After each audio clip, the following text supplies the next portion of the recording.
지난주에는 윷놀이 한마당을 했고요. 한 주 건너서 오늘 계속해서 교리 공부하도록 하겠습니다. 웨스트민스터 신앙고백서 25장 교회에 대해서 배우겠습니다. 전체 교회론 가운데 구원, 은혜를 통하여서 구원받은 성도로서 어떠한 삶을 살아가야 되는지 계속적으로 교회론을 통해서 보고 있는데, 오늘은 딱 교회라는 주제로 내용을 좀 살펴보겠습니다. 성경 전체에서 교회에 대해서 어떻게 말하고 있는지 잘 정리할 수 있는 시간 될 수 있기 바랍니다. 50페이지 제1절 내용 같이 한번 읽어보도록 하겠습니다. 시작. 불가시적인 보편적 혹은 우주적 교회는 택자의 전수로 구성되며 그것의 머리이신 그리스도 아래 하나로 모아졌고 모아지고 모아질 것이다. 이 교회는 그리스도의 신부요 그의 몸이요 모든 것 안에서 모든 것을 충만케 하시는 분의 충만이다. 교회에 대해서 설명하는 데 있어서 불가시적 교회 또는 보편적 교회, 우주적 교회에 대해서 말하고 있습니다. 그래서 눈에 보이는 교회가 있는가 하면 눈에 보이지 않는 교회가 있는데, 한자로 불가시적이다 또는 비가시적이다 라고 표현합니다.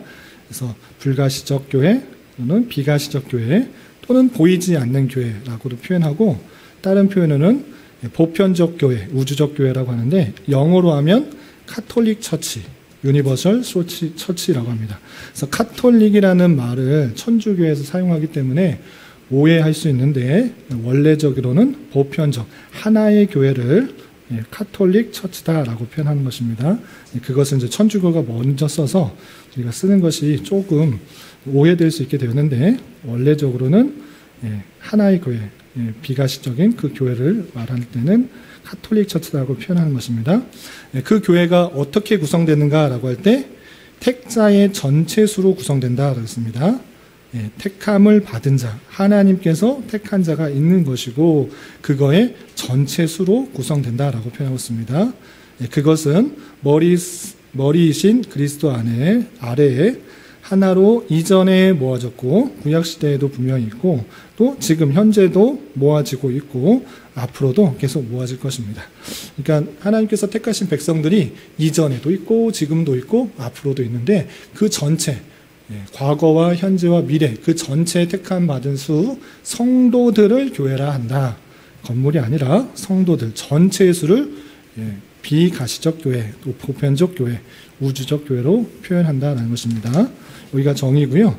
그리고 그 교회를 성경에서는 어떻게 비유하는가라고 할 때 첫 번째는 그리스도의 신부다라고 합니다.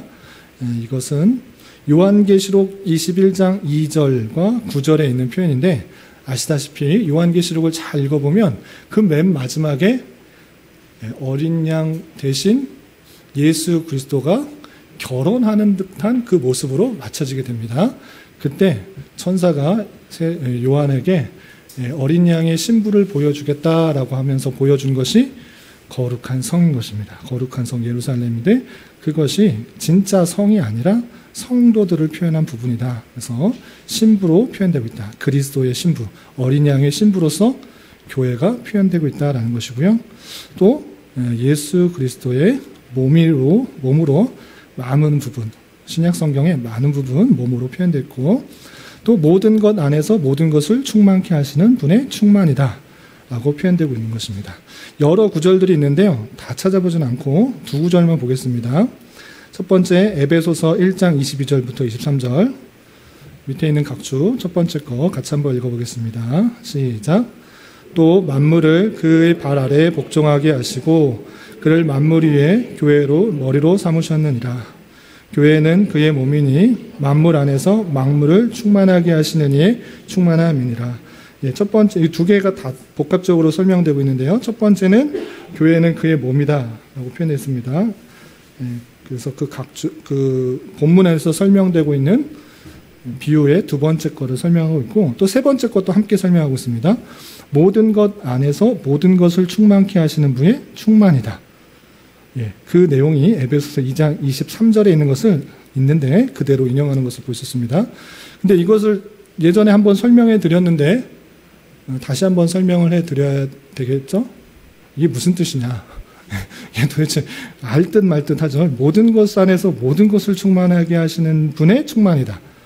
예, 이게 뭔 뜻인지 알 듯 말 듯 멋있는 말 같기도 하고 잘 모르는 것 같기도 하는데 예전에 한번 설명드렸는데 혹시 잊으신 분이 있을 것 같아서 다시 한번 설명드리겠습니다. 모든 것 안에서 모든 것을 충만하게 하시는 분이 누구십니까?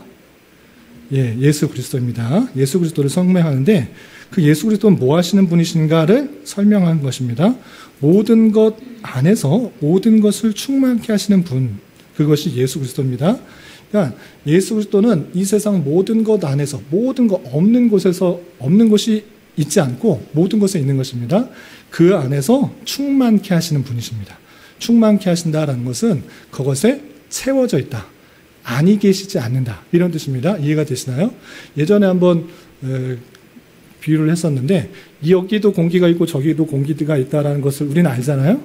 보이지 않음에도 불구하고 알잖아요. 어떻게 알 수 있습니까? 여기도 충만하게 있고 저기도 충만했고 어디나 충만하게 차 있다는 것을 어떻게 알 수 있죠? 여러 가지 방법이 있지만 불을 태워서 그게 산소가 있으면 타고 아니면 타지 않죠? 여기도 태워보고 저기도 태워보면 아, 여기 산소가 있구나, 공기가 있구나 라는 것을 알 수 있고 실제 사람이 가서 숨을 쉬었는데 못 쉬겠다. 저기 제 방에 들어갔더니 도저히 숨을 쉴 수가 없다. 그래서 산소가 없구나, 공기가 없구나 라는 것을 느낄 수가 있잖아요. 충만하게 채워졌다는 것은 거기 안에서의 어떤 그것의 역할과 일들을 하는 것이 충만한 것입니다. 이해가 되시나요? 그런 것이 작용이 없을 때는 비어있는 것이죠. 이해가 되시죠? 예, 예수님은 어떤 분이신가? 모든 것에서 역할들을 행하시는 분이십니다. 여기까지 이해되시죠? 그런데 교회는 무엇인가? 그런 분의 충만이다. 그런 것을 행하시는 데 있어서 교회가 그 일들을 행한다라는 것입니다. 예수님께서 그런 일을 못하셔서가 아니라 교회가 곳곳에서 이 세상 모든 것들에 함께 있어서 그 일들을 행하시는 것이 누구냐? 교회다. 너희들이다. 너희가 예수 그리스도의 사랑과 은혜와 자비를 행하게 돼 있는 것이다. 그렇게 하나님께서 그리스도께서 행하신다라는 것입니다. 그런데 여기서 중요한 단어가 있습니다. 충만, 계속 충만이 나옵니다. 근데 우리가 창세기를 읽을 때 사람에게 무엇을 명령하셨습니까? 번성하고 충만하고 정복하고 다스리라. 충만하라 하시는 그 목적. 하나님께서 힘이 부족해서 그냥 사람들 만들어서 대신 시켜야겠다 이렇게 하는 것이 아니라 그 사람들에게 충만케 하셔서 하나님의 뜻을 행할 수 있도록 하시는 그 역할들이 있는 것입니다. 그래서 교회의 의미를 할 때 이것이 절대 빠질 수 없습니다. 모든 것 안에서 모든 것을 충만하게 하시는 분의 충만이다. 우리가 세계 곳곳에서 퍼져 있어서 모여 있는 것이 아니라 아니 계신 곳이 없는 그분처럼 없는 곳이 없이 이곳저곳에 다 흩어져서 그리스도의 향기를 품고 그리스도께서 하시고자 하는 일들을 행하는 자로서 우리가 있다. 그게 교회다라는 것입니다. 그러니까 몸과 비슷한 것입니다. 그리스도께서 머리고 우리가 몸이다라고 할 때는 물론 유기적인 그런 모습들도 표현된 것이지만 하나라 묶여있는 유기적인 관계로 표현된 것이기도 하지만 그 역할에 있어서 주님께서 행하실 일을 우리가 행하는 모습으로서 손의 일, 발의 일, 여러 가지 일들을 감당하도록 하는데 그것의 다른 표현이다. 이렇게 생각하시면 되겠습니다. 이해가 되시죠? 넘어갈까요? 예, 이해되신 줄 알고 넘어가겠습니다. 2절 앞에서는 비가시적 교회, 보이지 않는 교회, 전체 하나님의 교회에 대해서 말을 한 것이고 이제 눈에 보이는 교회에 대해서 2절에서 설명하고 있습니다. 그 교회는 어떤 것인지 같이 한번 읽어보겠습니다. 시작. 가시적 교회는 복음 아래서 보편적 혹은 우주적인데 전 세계를 통하여 참 종교를 고백하는 모든 이들과 그들의 자녀들로 구성되며 주 예수 그리스도의 왕국이요 하나님의 집과 가족이며 그 밖에서는 구원의 정상적인 가능성은 없다. 우리가 교회, 전체적인 교회, 비가시적 교회, 보이지 않는 교회는 전체 하나님의 택하신 백성들의 전체를 말하는 것이고 과거, 현재, 미래 다 말하는 것이지만 이제 우리의 눈에 보이는 교회에 대해서 말하는 것입니다. 그것을 가시적 교회 또는 보이는 교회 이렇게 표현하는 것입니다. 그 교회는 복음 아래서 보편적 혹은 우주적이다. 복음 안에서 믿음으로 말미암아 구원받는 그런 복음, 하나님의 은혜로 믿음으로 말미암아 구원받는 그것 안에서 모든 사람들이 동일하다라고 표현하고 있는 것입니다. 그래서 전 세계를 통하여 참 종교를 고백하는 모든 이들, 참 종교를 고백하는 모든 이들이라는 것은 앞에서 말했던 것과 비슷한 표현입니다.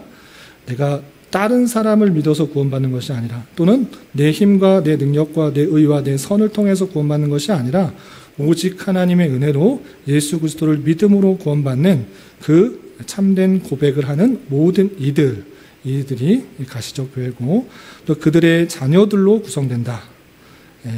그리고 주 예수 그리스도의 왕국이라 되어 있는데 그냥 예수 그리스도의 나라다라고 이해하시면 되겠습니다. 하나님의 나라, 예수 그리스도의 나라, 그리고 하나님의 집과 가족이며 그 밖에는 구원의 정상적인 가능성은 없다라고 되어 있습니다. 여기서 좀 여러 가지 구절로 읽었기 때문에 한 단락씩 끊어서 각 줄을 보고 설명하도록 하겠습니다. 첫 번째 보시면 전 세계를 통하여 참 종교를 고백하는 모든 이들 돼 있는데, 참 종교를 고백하는 모든 이들이라는 그 각 주에 있어서 고린도전서 1장 2절을 들었습니다. 우리 고린도전서 1장 2절 같이 한번 읽어보겠습니다. 시작. 고린도에 있는 하나님의 교회 곧 그리스도 예수 안에서 거룩하여지고 성도라 부르심을 받은 자들과 또 각처에서 우리의 주 곧 그들과 우리의 주 되신 예수 그리스도의 이름을 부르는 모든 자들에게, 고린도 교회에 보내는 편지가 고린도전서, 첫 번째 편지가 고린도전서인데, 고린도에 있는 하나님의 교회에 대해서 부연 설명하는 구절을 잘 보시기 바랍니다. 하나님의 교회가 무엇이냐? 눈에 보이는 고린도에 있는 그 교회를 무엇이라고 표현하는가라고 했을 때 이렇게 표현하고 있는 것입니다. 바울 사도가 예수 그리스도 안에서 거룩하여지고 성도라 부르심을 받은 자들, 그것이 하나님의 교회다, 이렇게 표현하고 있고, 또 각처에서 우리의 주 곧 그들과 우리의 주 되신 예수 그리스도의 이름을 부르는 모든 자들, 그게 하나님의 교회다라고 표현하고 있는 것입니다. 그러니까 눈에 보이는 교회, 특별히 고린도 지역에 있는 그 성도들에게 이렇게 표현한 것입니다. 성도들 그 교회인데 그 사람들이 어떤 사람이냐? 예수 안에서 거룩하여지고 성도라 부르심을 받은 자들, 그것이 교회라고 할 수 있는 것이고, 또 우리 주 되신 예수 그리스도의 이름을 부르는 모든 자들, 예수님을 그리스도다, 메시아다, 우리 구세주다 부르는 모든 자들, 참으로 올바른 고백을 하는 모든 이들이, 그것이 가시적 교회다라는 것입니다. 그래서 고백이 첫 번째 조건으로 들어갔고요. 두 번째는 그들의 자녀들, 그 사람들, 고백하는 사람들은 당연한데 그의 자녀들까지 표현하고 있습니다. 어떻게 교회가 고백하는 사람들이어야 되지 왜 자녀들까지 포함하고 있느냐? 성경에 있는 표현을 그대로 실었기 때문에 그렇게 표현할 수 있는 것입니다. 어떤 표현들 때문에 그런가? 각주 3번을 보시면 사도행전 2장 39절 같이 한번 읽어보겠습니다. 시작. 이 약속은 너희와 너희 자녀와 모든 먼데 사람 곧 우리 하나님이 얼마든지 부르시는 자들에게 하신 것이니라 하고, 여기서 표현 보시면 너희뿐만 아니라 너희 자녀라는 그런 표현이 있습니다. 그렇기 때문에 하나님의 은혜가 우리뿐만 아니라 우리의 자녀에게 흘러나가는 그 은혜들을 볼 수 있습니다. 그러니까 여기서 자녀는 다 큰 성인을 말하는 것은 아닐 것입니다. 아직 말 못하는 그 아이들 어떻게 하느냐? 우리 교회 안에서도 갓난 아이들이 있습니다. 아무리 말해도 예수 그리스도에 대해서 고백할 수가 없고 시인할 수가 없기 때문에 그런 사람들은 하나님의 언약 백성이 아닌가? 그렇지 않다라는 것입니다. 그 백성, 일반적으로는 하나님께서 그 언약 백성 안에 그 자녀에게도 은혜를 흘러가게 하시는 것이고, 그렇기 때문에 그들의 자녀들도 믿음으로 고백하는 그런 내용은 없을지라도 그의 자녀도 교회로, 가시적 교회로 보는 것입니다. 우리 교회 학교 아이들이 나이가 어려서 아직 그 신앙에 대해서 충분한 이야기 못하고 고백하지 못했기 때문에 넌 구원 못 받았어, 넌 아직 아니야, 넌 교회 아니야, 이렇게 말하는 것이 아니라 너희 자녀들에게도 포함된다라고 표현할 수가 있는 것입니다. 그리고 우리 하나님이 얼마든지 부르시는 자들에게 하신 것이다 라는 표현이고요.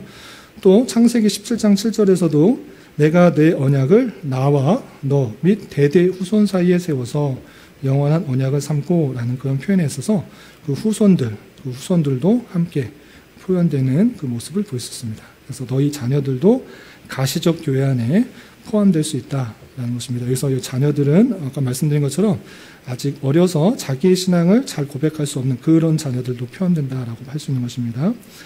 그리고 그 교회는, 가시적 교회는 무엇이라고 표현할 수 있느냐?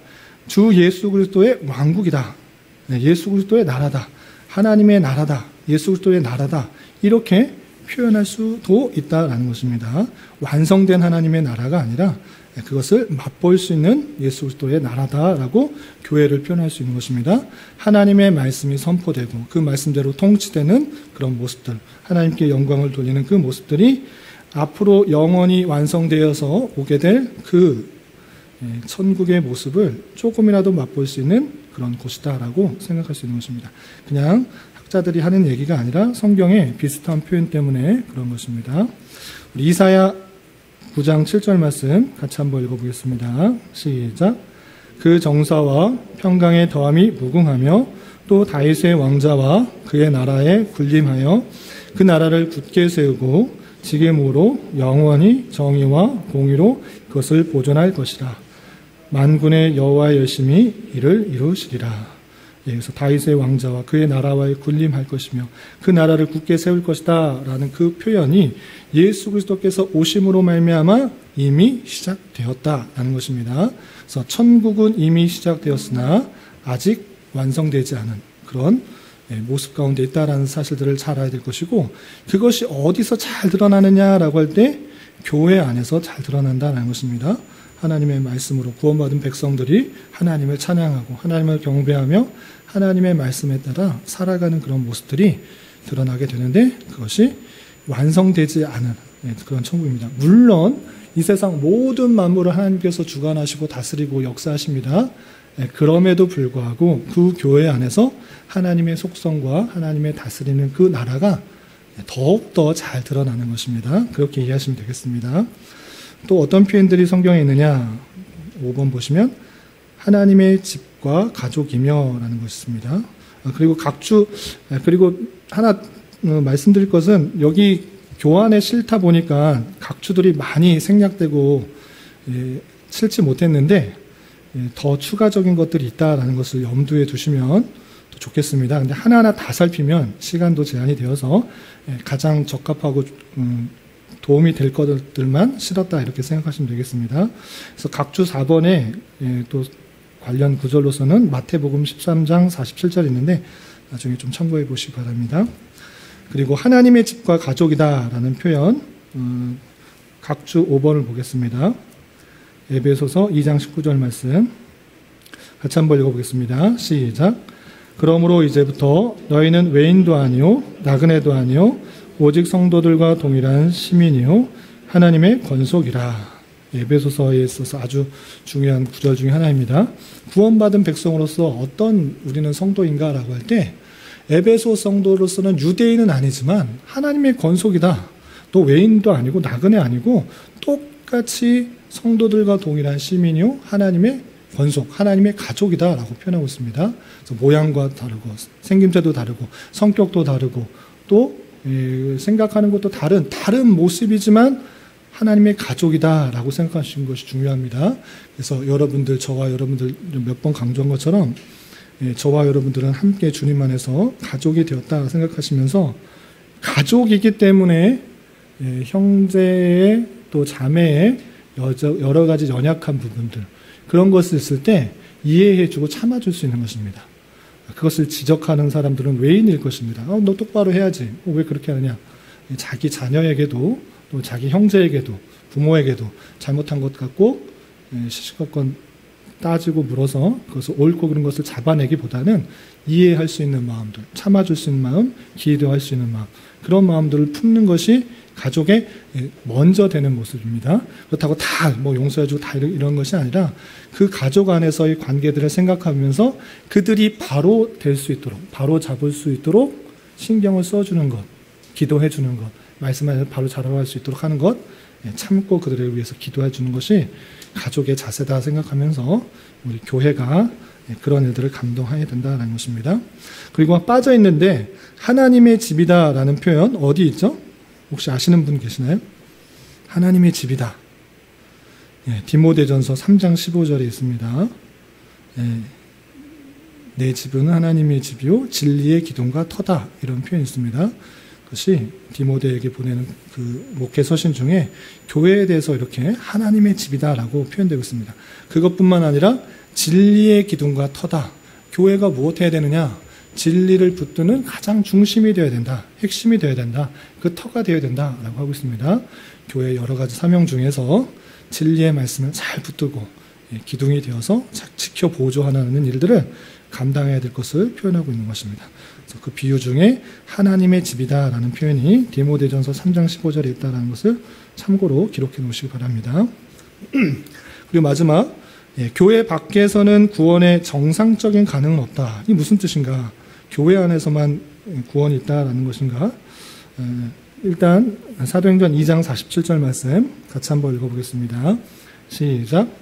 하나님을 찬미하며 또 온 백성에게 칭송을 받으니 주께서 구원받는 사람을 날마다 더하게 하시니라.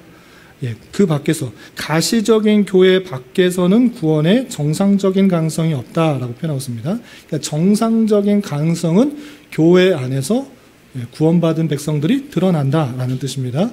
이해가 되시죠? 그러니까 교회에 있어서는, 그러니까 예수 그리스도를 믿음으로 고백한다.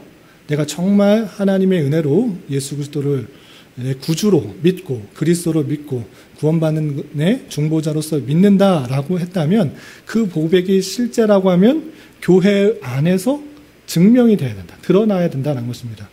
그러니까 오늘날 특별히 코로나가 지난 이후에 어떤 사람들이 늘어나느냐.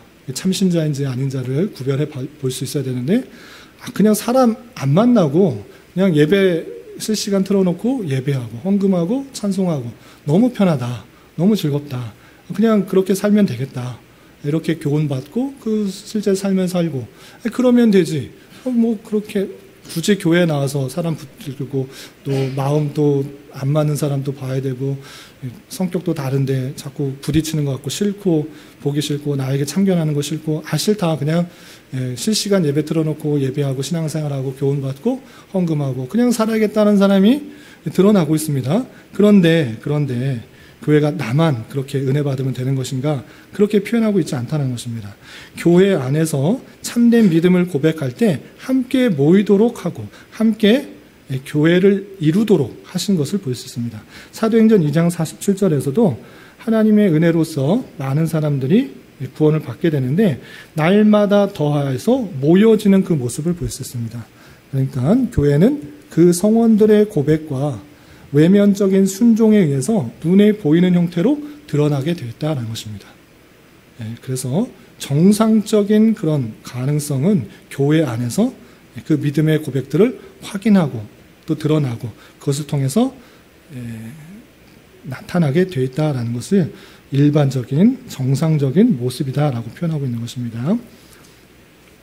그런데 이런 자유가 주어진 상황에서는 그것이 일반적이긴 하다.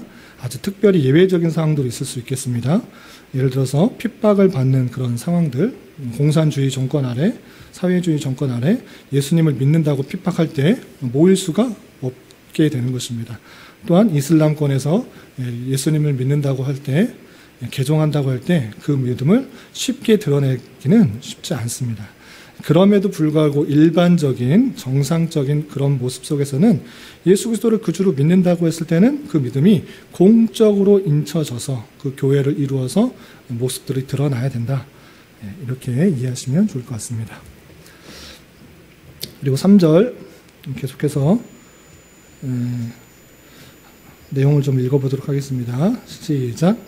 이 보편적 가시적 교회에 그리스도께서는 이 생에서 세계의 끝까지 성도들을 모으고 온전케 하도록 하나님의 직분과 말씀과 성례들을 주셨는데 그의 약속에 따라 자신의 현존과 성령에 의하여 그것들을 그 목적에 효과적으로 하신다.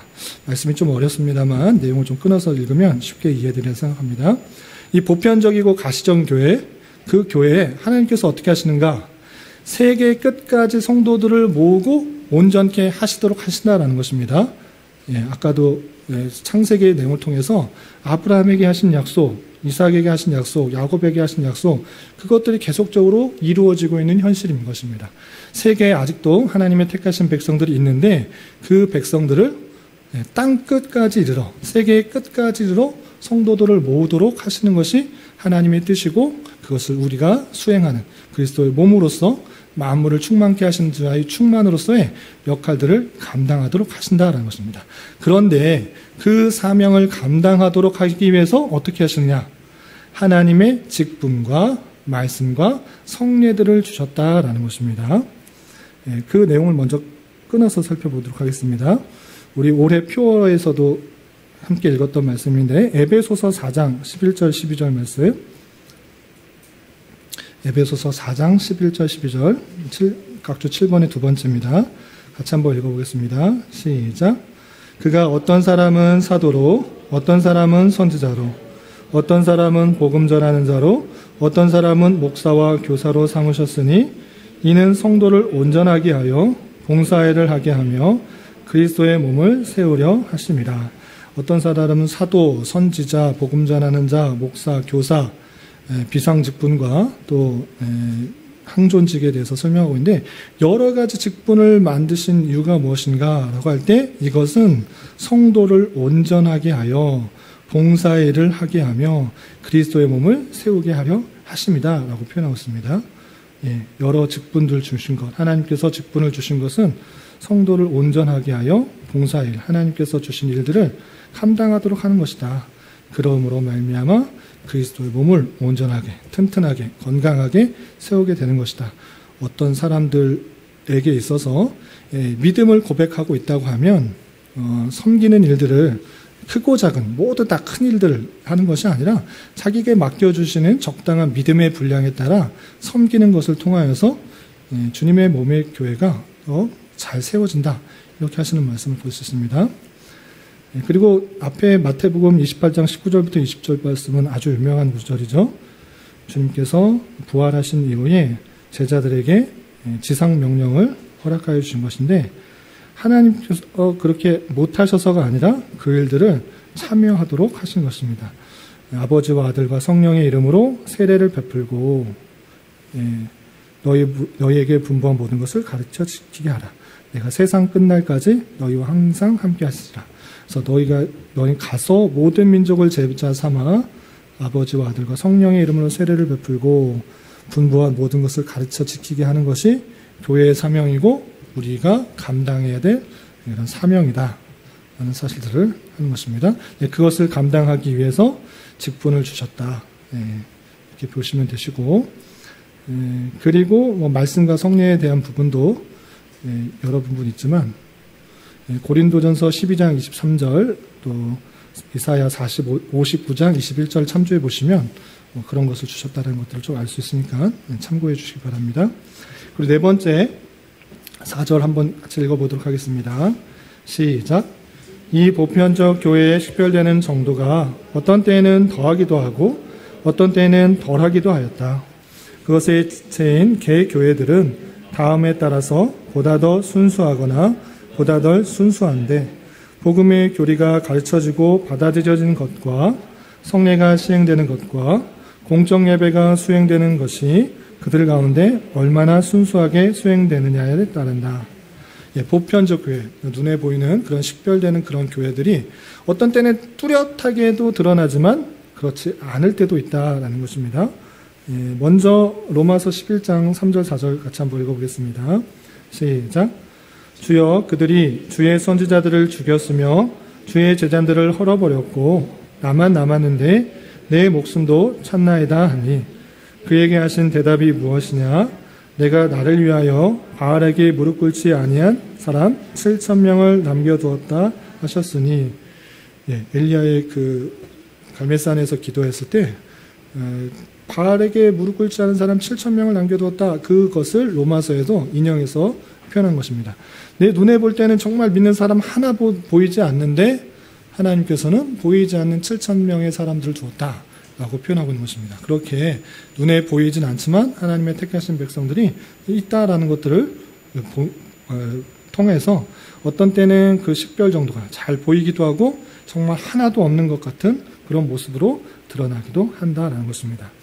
그런 데 있어서 더 순수한 것들이 드러나려면, 더 교회 표지들이 잘 드러나려면 어떻게 해야 되는가라고 할 때 세 가지에 대해서 표현하고 있습니다. 여기서는 첫 번째는 복음 교리가 가르쳐지고 받아들여져야 되며, 두 번째는 성례가 시행되어야 되며, 세 번째는 공적 예배가 수행되는 것이다 이렇게 표현하고 있습니다. 그래서 더욱더 그 교회들이 잘 드러나고 순수한 것들이 더 하려면 어떤 것이 더 잘 드러나느냐 할 때 복음교리는 아까 말씀드린 것처럼 내가 믿음으로 말미암아 구원받는다. 물론 복음입니다. 그렇지만 하나님께서 은혜 주셔서 믿음으로 말미암아 구원받는다 라는 하나님의 은혜 사상들이 잘 들여지고 받아들여져야 되며, 성례가 시행된다. 성례는 성찬과 세례가 있습니다. 이것들이 주님께서 시행하도록 하신 것이기 때문에 올바르게 시행되어야 된다는 것입니다. 올바르게. 중세시대 로마 가톨릭에 있어서 성례가 더 많이 있었습니다. 많이 있어. 7성례를 만들어서 태어날 때나 죽을 때나 결혼할 때나 성인이 되었을 때나 성례를 하도록 했는데 올바르게 시행된다는 것입니다. 그리고 공적 예배가 잘 수행되어야지만 그것이 더 순수하고 잘 드러나게 된다라고 표현할 수 있겠습니다. 여기에는 각주들이 많이 없는데 요한계시록 2장 3절과 고린도전서 5장 6절과 7절 그것을 참조해 주시면 좋겠습니다. 여기는 많은 부분 또 성경 구절이 생략됐는데 참조할 수 있겠습니다. 넘어가겠습니다. 52페이지 5절. 현실에 있어서 나타날 수 있는 실제적인 모습들이 어떠한가. 눈에 보이는 것이 덜 순수하고 더 순수하게 다양하게 드러날 수 있는데 이런 것들이 있어야 된다라고 표현했는데 실제적으로 어떤 오류들이 있을 수 있는지 제 5절 같이 한번 읽어보겠습니다. 시작. 하늘 아래에서는 가장 순수한 교회라도 혼합과 오류에 빠지기 쉬운데 어떤 교회는 그리스도의 교회가 아니고 사단의 회라고 할 만큼 깊이 타락하였다.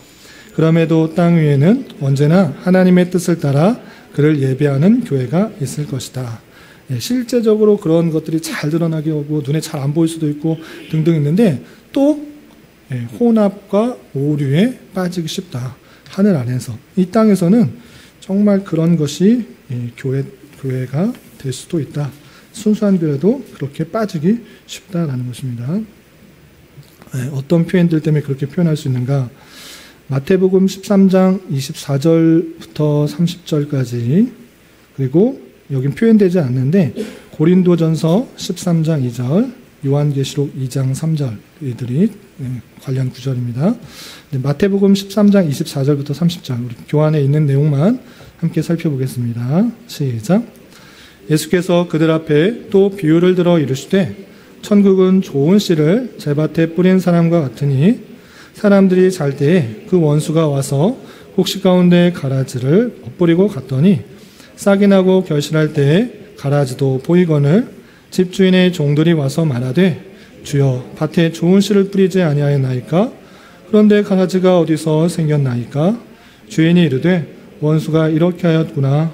종들이 말하되 그러면 우리가 가서 이것을 뽑기를 원하시나이까? 주인이 이르되 가만두라. 가라지를 뽑다가 곡식까지 뽑을까 염려하노라. 둘 다 추수 때까지 함께 자라게 두라. 추수 때에 내가 추수꾼들에게 말하기를 가라지는 먼저 거두어 불사르게 단으로 묶고 곡식은 모아 내 곡간에 넣으라 하리라. 천국에 대한 비유를 다양하게 말씀하시는 중에 좋은 씨를 뿌리는 그 가라지를 덧뿌리는 비유를 설명하고 있습니다. 천국은 이런 것과 같다라고 하면서 좋은 씨를 밭에 뿌렸는데 원수가 와서 가라지 씨를 덧뿌렸다 이렇게 표현하고 있습니다. 그것이 실제 교회 안에서 나타날 수 있는 모습이다. 우리가 교회를 아까 하나님의 나라, 예수 그리스도의 나라, 왕국이다라고 표현했는데 완성되지 않은 나라, 이 땅의 교회는 어떤 모습인가? 가라지가 섞여 수 있다. 그것을 표현하고 있는 것입니다. 혼합될 수도 있고 오류에 빠지기도 쉬울 수 있는 그 모습들을 표현하고 있는 것입니다. 그렇다면 가라지 뽑으면 알곡들만 있어서 좋을 것 같은데 왜 뽑지 않습니까? 라고 할 때 그 가라지 뽑다가 알곡들 또 곡식까지 함께 뽑을 수 있으니 그런 것을 하지 말고 그것은 최후의 심판 때 그렇게 된다라고 표현하고 있습니다. 그래서 이 땅의 모습은 어쩔 수 없이 혼합과 오류에 빠질 수 있는 그런 혼돈 가운데 있을 수도 있다. 이렇게 표현하고 있는 것입니다. 그래서 모든 눈에 보이는 가시적 교회의 일원이라고 해서 모두 다 하나님의 택하신 백성인가? 라고 할 때 눈에 보이는 그 가시적 교회 안에서 가라지가 있을 수 있다. 라고 생각할 수 있는 것입니다. 그것은 사람이 판단할 수가 없고 하나님만이 판단하실 수 있는 것입니다. 이해되시죠? 그리고 사단의 회라고 할 만큼 깊이 타락하였다라는 것을 그냥 성경 학자들이 그냥 지어낸 것이 아니라 그런 표현들이 있기 때문에 그것을 덧붙여서 표현하고 있는 것입니다. 요한계시록 3장 9절 빌라델피아 교회에 하시는 그런 말씀인데 그 내용을 한번 읽어보겠습니다. 요한계시록 3장 9절 함께 봉독합니다. 시작. 보라, 사탄의 회당 곧 자칭 유대인이라 하나 그렇지 아니하고 거짓말하는 자 중에서 몇을 내게 주어 그들로 와서 내 발 앞에 절하게 하고 내가 너를 자랑하는 줄을 알게 하리라. 그래서 필라델비아 교회는 책망받지 않은 교회 중에 하나였는데 그것을 말하려고 하는 것이 아니라 그 앞에 있는 부분 그것을 끊어서 생각하셔야 됩니다. 사탄의 회당 어떤 사람이냐? 자칭 유대인이라 하나 그렇지 아니하고 거짓말하는 자들이다 라고 표현하고 있습니다. 그때 당시에 유대인들은 나 하나님의 백성이다, 나 아브라함의 자손이다, 이삭의 자손이고 야곱의 족속이다, 그것을 말하면서 나는 하나님의 교회다, 하나님의 백성이다 라고 생각하는데 아니다. 자칭 유대인이라고 하면서 예수님을 믿지 않고 오히려 부정하는 사람들이기 때문에 그런 사람은 사탄의 회당이다, 사단의 회다 이렇게 표현할 수도 있는 것입니다. 사탄의 회라는 그런 표현이 또 요한계시록 18장 2절과 로마서 11장 18절부터 22절까지 있는데 나중에 참고해 주시기 바랍니다. 마지막 12절 각줄 보시면 땅 위에는 언제나 하나님의 뜻을 따라 그를 예배하는 교회가 있을 것이다. 이렇게 혼합하고 오류가 있을 수도 있고 사탄의 회라고 불릴 만큼 완전히 타락한 모습도 있는가 하면 그럼에도 불구하고 하나님을 예배하는 교회가 언제나 있을 것이다 라고 하고 있는데 그것은 마태복음 16장 18절에 이 말씀을 근거해서 우리가 그렇게 고백할 수 있는 것입니다. 마태복음 16장 18절 같이 한번 읽어보겠습니다. 시작. 또 내게 이르노니 너는 베드로라. 내가 이 반석 위에 내 교회를 세우리니 음부의 권세가 이기지 못하리라. 마태복음 16장 16절에 잘 알고 있는 베드로의 예수님에 대한 고백이 있습니다. 주는 그리스도시요 살아계신 하나님의 아들이다. 이 고백 위에 교회를 세우겠다라고 표현하고 있습니다. 이 교회를 세우기 때문에 이 고백이 있는 한 음부의 권세가 이기지 못할 것이다 라고 되어 있는 것입니다. 이 고백을 붙들 때 어떤 것도 이길 수 없는 하나님께 지켜주시는 보호하시는 그 하나님을 찬양하고 고백하는 교회가 계속적으로 있을 것을 표현하는 것을 볼 수 있습니다. 뿐만 아니라 시편 72편 17절, 102편 28절, 마태복음 28장 19절 20절, 또 시편 102편 28절 등등등 하나님께서 그 예배하는 교회를 끝까지 지켜 보호해 주시고 인도해 주실 것이라는 구절은 많이 있습니다. 근데 대표적인 그 구절을 마태복음 16장 18절만 살펴본 것입니다. 우리 마지막으로 그러한 가운데 있어서 로마 카톨릭과 그 교황의 문제점을 마지막에 이렇게 다루고 있습니다. 제6절 마지막으로 함께 읽어보겠습니다. 시작. 주 예수 그리스도 밖에는 교회의 어떤 다른 머리도 존재하지 않는다. 로마 카톨릭의 교회의 교황은 어떤 의미로든지 교회의 머리가 될 수 없다. 그는 적그리스도요 죄악의 사람이요 저주의 아들 곧 교회 안에서 그리스도와 하나님이라 불리는 모든 것을 대적하여 자신을 높이는 사람이다. 예, 아까 그 명제 중에서 교회의 머리는 예수 그리스도다. 그렇기 때문에 예수 그리스도 밖에는 교회의 어떤 다른 머리도 존재하지 않는 것입니다. 아까 읽었던 에베소서 1장 22절에 근거하여서 교회의 머리는 오직 예수 그리스도밖에 없는 것인데 카톨릭의 모습은 어떠한가? 교황이 교회의 머리다라고 선언하고 있는 것입니다. 최근에 뉴스를 보니까 교황이 동성애를 인정했더라고요. 로마 카톨릭은 천주교는 그래요. 성경의 권위보다 교황의 권위가 높게 있습니다. 자기가 해석하는 것이 성경보다 더 높아요. 그래서 그냥 성경에서 어떻게 해석하는 것은 자기가 결정하면 그대로 따라야 되는 것으로 되어 있어요. 그래서 그 교황이 동성애를 인정하고 뭐 이렇게 받아들여야 된다 이렇게 말을 했던 제가 뉴스를 봤는데 그만큼 그 교황은 말씀보다 위에 있는 권한을 가지고 행하고 있기 때문에 오늘 표현처럼 적그리스도다라고 심지어 표현할 수가 있는 것입니다. 그 교황이 교회의 머리가 될 수 없고 그 모든 것을 다 결정할 수 있는 그런 무오한 자가 아니라는 것을 잘 생각해 봐야 될 것입니다. 교황은 적그리스도요 죄악의 사람이요 저주의 아들 곧 교회 안에서 그리스도와 하나님이라 불리는 모든 것을 대적하여 자신을 높이는 사람이다 라고 하면서 자신을 높이는 것 그거 문제 삼아 있는 것입니다. 교황은 뭐 자신을 높이는 정도가 아니라 말씀을 결정할 수 있는 권한, 자기가 마치 천국 열쇠를 자기가 갖고 있는 것으로 생각하여서 머리라고 표현하는데 이것은 적그리스도의 모습이다라고 표현하고 있는 것입니다. 데살로니가 후서 2장 3절 4절 같이 한번 읽어보겠습니다. 시작. 누가 어떻게 하여도 너희가 미혹되지 말라.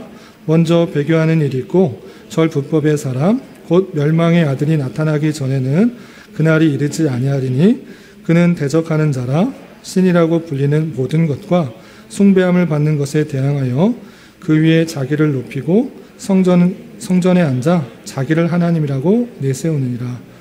적그리스도의 모습이 이렇게 표현되고 있는 것입니다.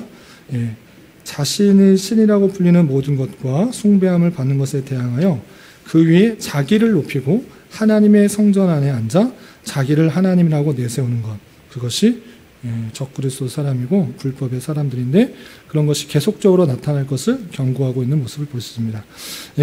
그래서 교회 안에서 이렇게 계급이 없는 것입니다. 교황이 제일 높은 사람이고 그 다음에 뭐 추기경이고 그 다음에 사제고 신부고 평신도고 이렇게 계급이 있는 것이 아니라 개신교에서는 모두가 다 똑같은 성도인 것입니다. 똑같은 평신도가 있고 성직자가 있는 것이 계급으로 나눈 것이 아닙니다.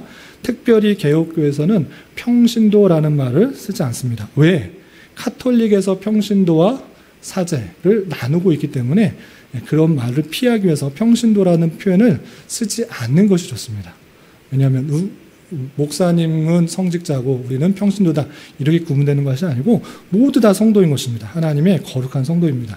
제가 여러분들보다 높은 것이 아니고 여러분들 일반 성도, 집사, 또 권사, 안수집사, 장로, 목사 이렇게 계급이 있는 것이 아니고 하는 일이 다르다. 제가 누차 말씀드렸습니다. 제가 그리고 아직 당회가 세워지기 전에 직분자를 세우는 것은 조심스럽습니다 라고 누차 말하는 것은 자꾸 직분을 계급으로 생각하는 경향이 우리나라에, 우리 교회는 별로 없겠지만 너무나 많이 있기 때문입니다. 너 집사 됐어? 안수집사 됐어? 장로 됐어? 장로가 돼서 그것이 높아지는 직분이라 생각하면 안 되고 목사도 여러분들 다 높은 것이 아닙니다. 말씀드린 것처럼 똑같은 여러분들과 함께 성도인 것입니다.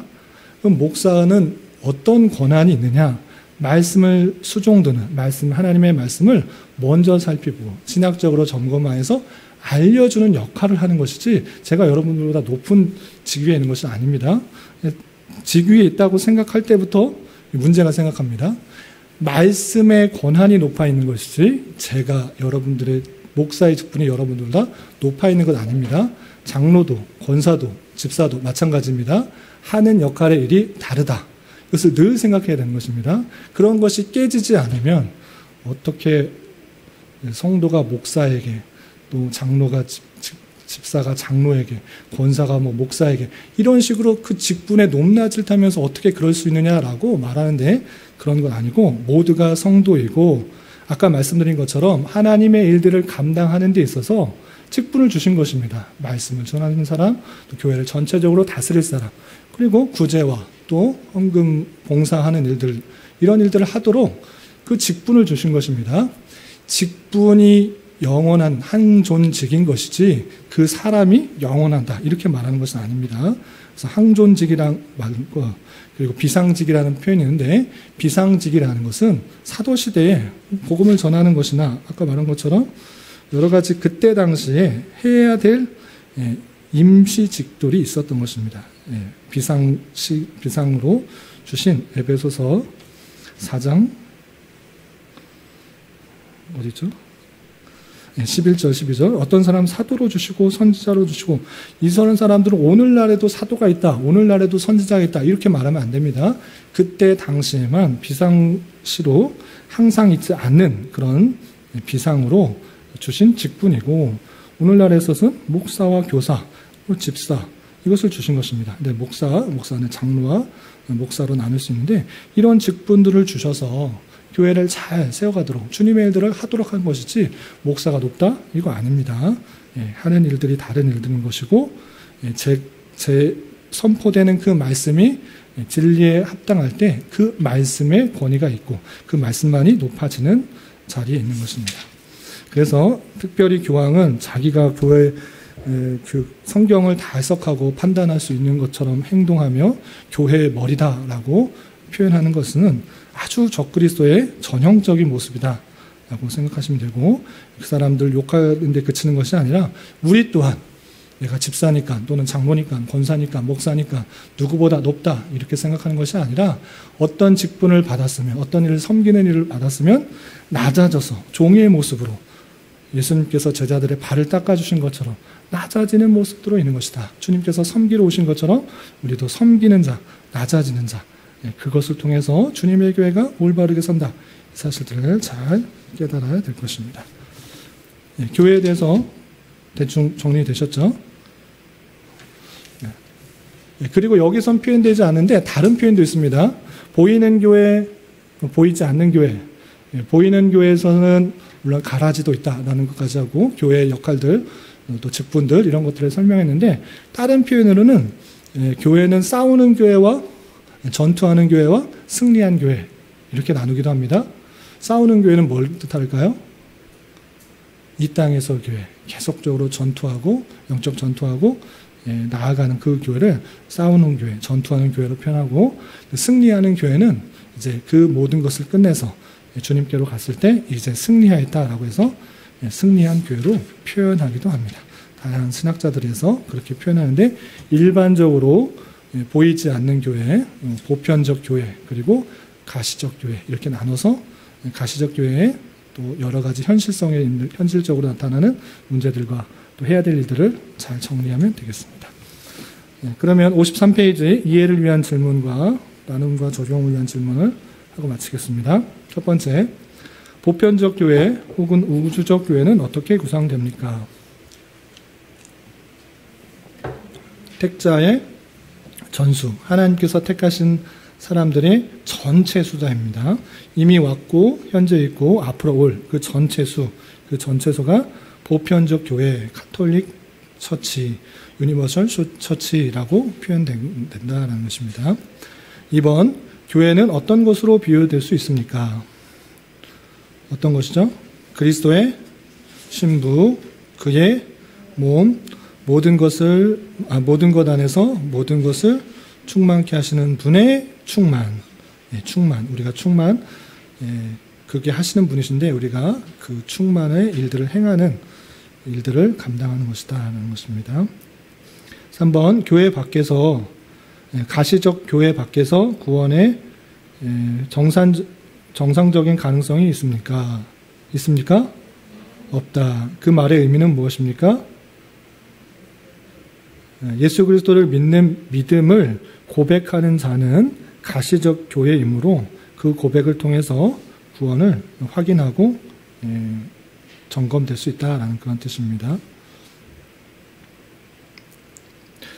그리고 네 번째, 보편적 가시적 교회에서 그리스도께서 세계의 끝까지 무엇을 하도록 하셨습니까?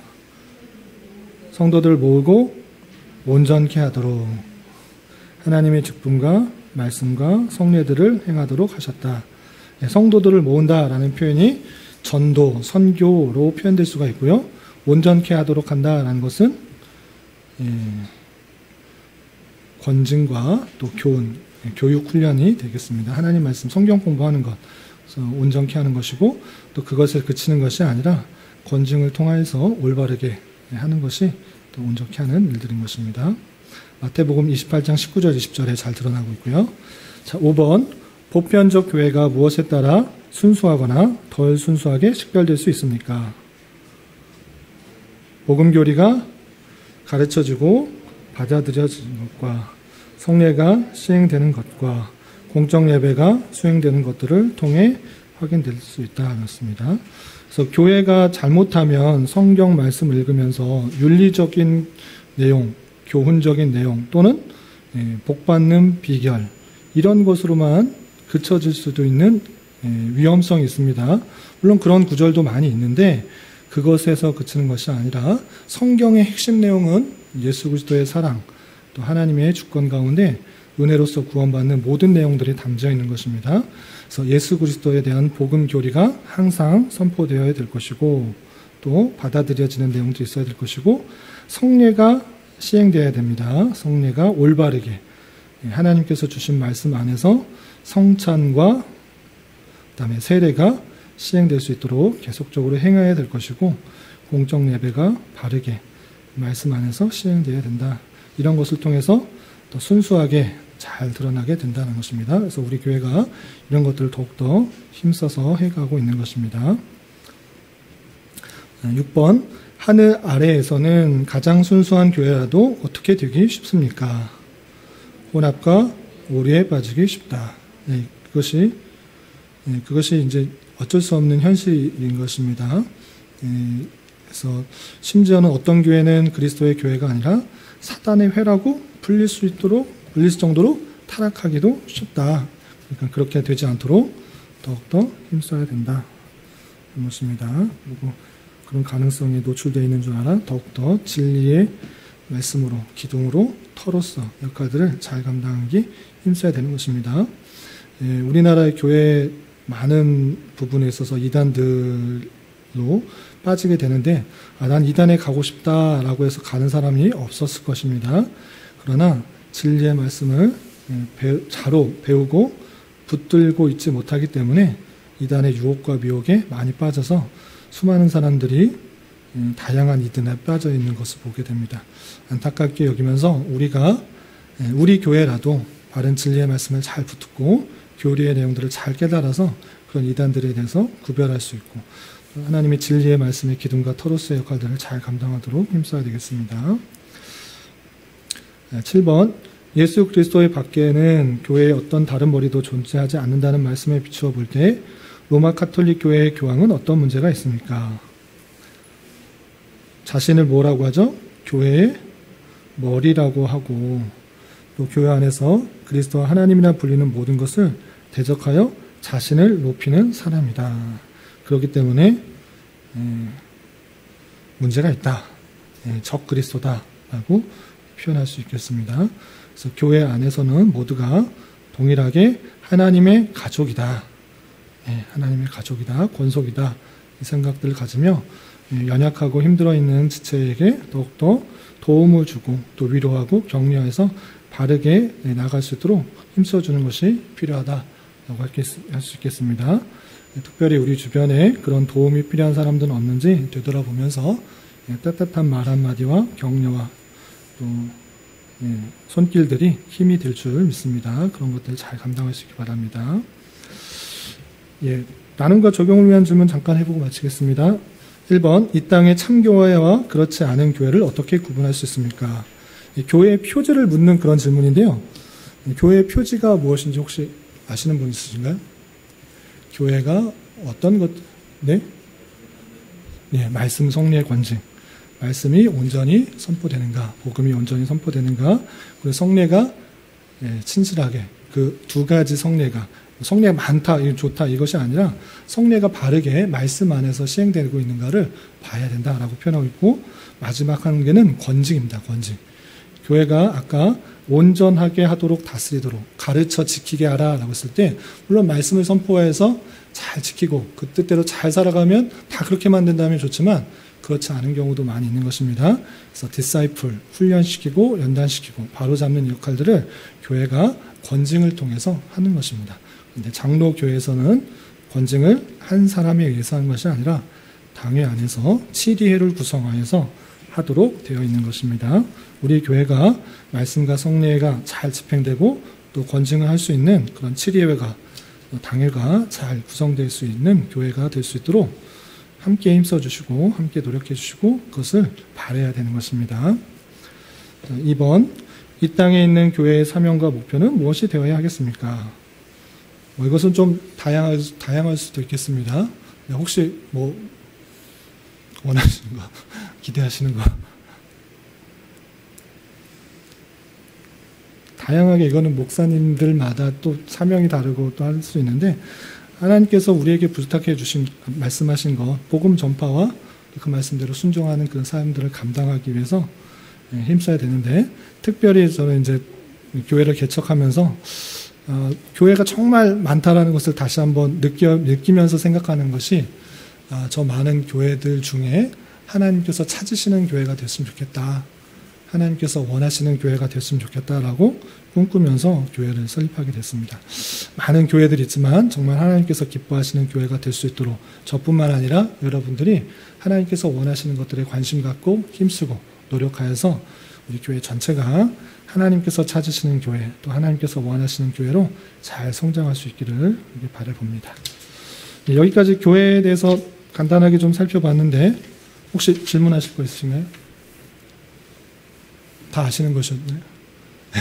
다 아시는 것이었는데 정리한다 생각하시고, 다시 또 오래 지나면 또 까먹고 그러니까 다시 한번 정리하고 또 굳건히 세운다 이렇게 생각하시기 바라고, 또 처음 들으신 분도 너무 복잡하다 이렇게 생각할 것이 아니라 몇 번 계속 반복해서 들을 것이다 라는 기대를 가지고 한두 가지 잘 기억하시면 나중에 더 쌓아나갈 수 있을 것입니다. 네, 그럼 이 정도로 마무리하고, 이제 광고 드린 것처럼 다음 주에는 성찬 예식이 있습니다. 그냥 매달 한다 생각하지 말고 정말 교회의 표지이자 하나님께서 우리에게 주신 가장 뛰어난 설교 중에 하나가 성찬이다. 가장 뛰어나고 완벽한 설교가 성찬이다 라고 유명한 신학자가 말했는데 잊어버렸습니다. 하여튼 가장 완벽하고 뛰어난 설교가 성찬이다 생각하면서 주님께서 얼마나 우리를 사랑하시는지를 보여주는 눈에 보이는 말씀으로서의 성찬을 귀하게 생각하고 기도로 준비해 주시기 바랍니다. 기도 없이 와보니 성찬이네 이렇게 하지 마시고 은혜를 사모해서 그 은혜를 내용들을 기대하며 기도로 준비하면 충분히 그 사랑들을 잘 깨달을 수 있으리라 생각하게 되고, 이 성찬의 내용은 주 예수 그리스도께서 우리를 위하여 죽으신 것들을 기억할 뿐만 아니라 주님과 친밀한 영적 교제를 나누는 것입니다. 먹고 마시는 것을 통하여서 그 교제가 있는 것입니다. 주님과의 교제는 주님과의 1대1의 영적 교제로 그치는 것이 아니라 그 은혜를 받은 성도들과 함께 나누도록 그렇게 되어 있는 것입니다. 그래서 그 교제를 풍성하게 나누도록 식사 시간과 그 이후 시간을 자유롭게 하시라 이렇게 말씀드렸습니다.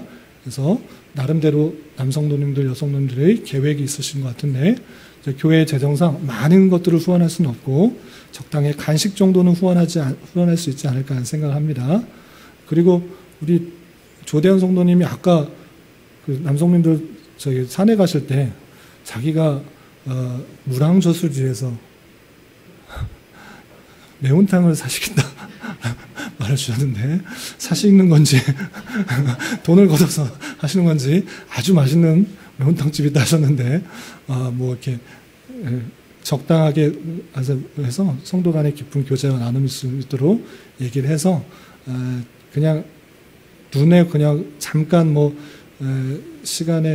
식사 시간에 2, 30분 정도밖에 교류를 못하는 그런 정도의 형편인데 충분히 시간을 가지고 교제하시고 부탁드린 것은 성도들의 삶을 살펴보고 기도 제목을 막 억지로 기도 제목 내십시오 이렇게 하기보다는 기도 제목들이 자연스럽게 나와서 기도할 수 있는 그런 모임이 되었으면 좋겠습니다.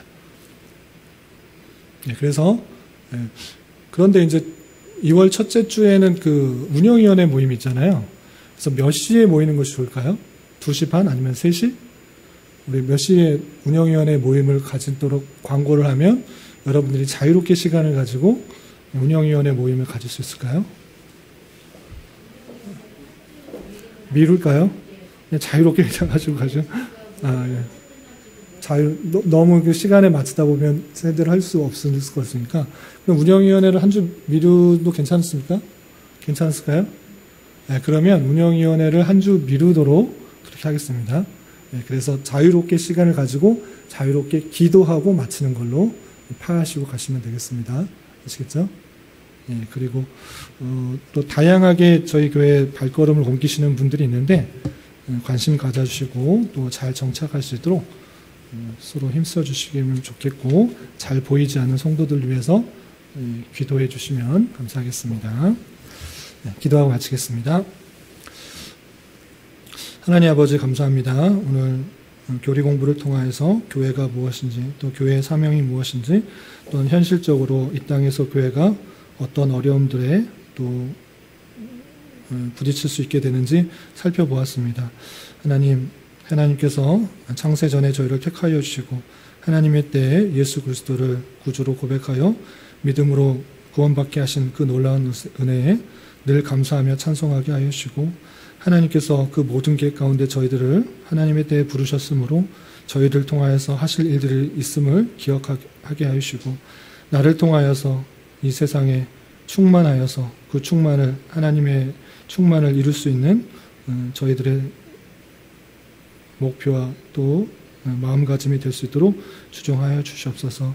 늘 주님과 동행하며 주님의 임재 가운데 살아가게 하여 주시고 주님의 선한 도구로만 쓰임받기를 기대하며 살아갈 수 있는 자 되게 하여 주시고 때때로 만나게 되는 다양한 어려움과 힘든 속에서 낭만과 좌절하지 않고 연단의 방편과 또 신앙의 성장과 성숙의 방편과 또 오직 천국을 바라볼 수 있는 수단으로 삼아 이 모든 일들을 잘 견디며 극복하며 나갈 수 있도록 인도하여 주시옵소서. 주님께서 이곳에 교회를 세워주셨사오니 하나님 이곳에 진리의 말씀이 온전히 선포되게 하여 주시고 또 그 말씀을 통해 힘을 얻고 위로를 얻어 우리의 삶을 힘있게 살아가게 하여 주시고 또 예비한 성도들을 함께 보내주셔서 주님의 교회가 날로 든든히 세워져 나갈 수 있는 은혜 허락하여 주시옵소서. 이제 돌아가려고 합니다. 돌아가는 발걸음도 안전하게 지켜보아 주시고 또 성찬의 은혜를 기대하며 한 주간 힘있게 살아갈 수 있도록 인도하여 주시옵소서. 예수님의 이름으로 감사히 기도드리옵나이다. 아멘.